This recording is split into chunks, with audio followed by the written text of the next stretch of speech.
Hi again, this is Rodney Thomas with College Funding Awareness and Service Team, and today I'd just like to talk about your financial pyramid.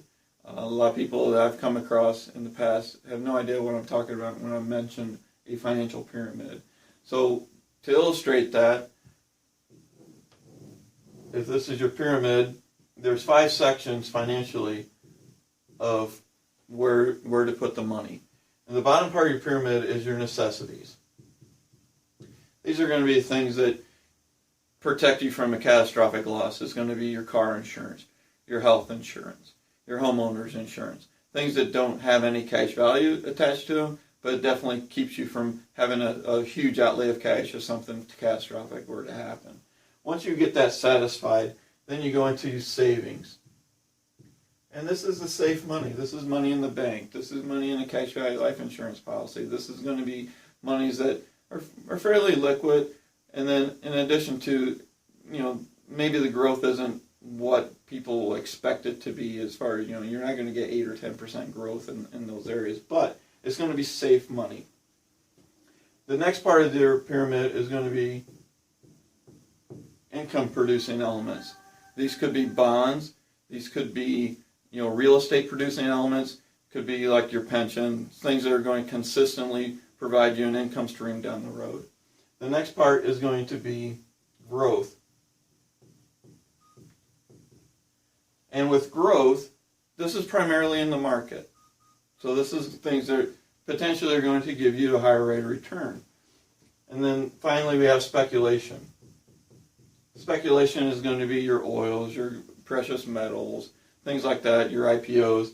That the higher up you are in your pyramid, the more risk of loss that you assume because the more volatile that is going to be. The lower you are in your pyramid, the more safety that's going to have. So when we go through life, it's usually best to fund it from the bottom up. Once we go and get into our retirement years, and when we're spending it, you spend it from the top down. Most families, where we come across, I ask them, what does your financial pyramid look like? And this is what they usually have. Their necessities are already covered. Most people I come across, unfortunately, have very little in savings, just a sign of the times. But if they have 2 or 3 months worth of income saved up, this is what they have in savings. Income, most people don't have anything in income, and most of it is in growth, because in your growth, it's primarily going to be your 401ks, your IRAs, because that's what people have been told that is going to be the best thing for them in the future, how to grow that wealth. So they put it into the growth areas. So most people's 401ks, IRAs comprise of that section, so they have a lot more there compared to what they have in savings. And then speculation, whether they have it or not. The question is this a solid foundation to put your monies into? Is this what your financial pyramid looks like? And most families, unfortunately, this is what they have. When we're talking about college and how they're going to pay for it, if they put all their monies into this area, unfortunately, there's times where those families come well short of funding their goal as far as getting their kids through college. So what we do is just identify that and try to solve a solution or provide a solution that will reallocate the money so that their pyramid looks a little bit more like a pyramid.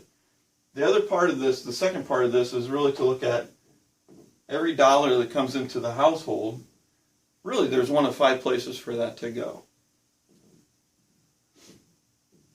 And this helps them assess what they're currently doing and to rearrange their pyramid if it makes sense for them moving forward. So one of the 5 places for this money to go is tax. So Uncle Sam always wants this cut first. The second part is their debt, servicing their debt, their house, their cars, credit cards. So these are all things that are going through. So every month there's money's going out for those things. There's always savings. So everyone has a certain amount of savings rate. Maybe it is 0.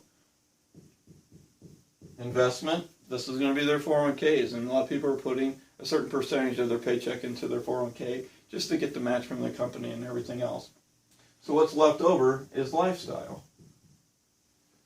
And if I could spell,